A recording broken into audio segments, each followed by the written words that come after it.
The Chief Constable has asked to meet members of the Orange Lodge in Dunloy following yesterday's decision to prevent a march parading through the predominantly nationalist village. Jane Lockery reports.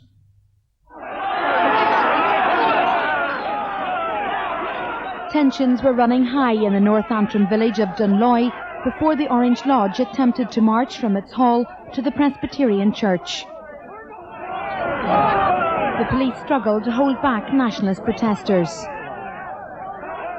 They then changed tack and reassembled to prevent the Orangemen marching to the church.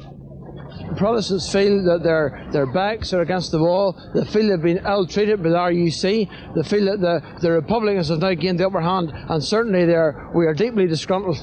Ian Paisley Jr. warns the situation at Dunloy would result in Loyalist church pickets continuing. I don't believe anyone can now control that. I think that will grow, it will mushroom, and the consequences for the police, the consequences for the community are detrimental.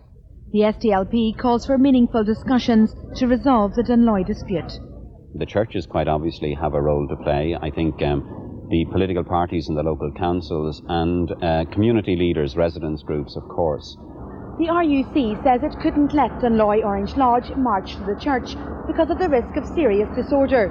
But Ian Paisley maintains the police have a lot of questions to answer as to why, he says, lawbreakers were allowed to be victorious over law-abiding citizens.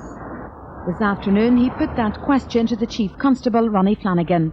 The upshot of the meeting was that because of the very serious repercussions that could flow from this, the Chief Constable has asked me to arrange a meeting with the members of the Orange Lodge and himself to thoroughly look at the present situation and see if there's not some way as it can be resolved.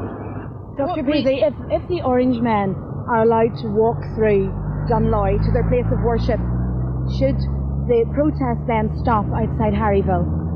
The protest at Harryville, if it is because the Orangemen are not allowed to walk in Dunloy, as it seems to be now from their last statement, then if the Orangemen can walk to their place of worship, then there'll be no need for that protest.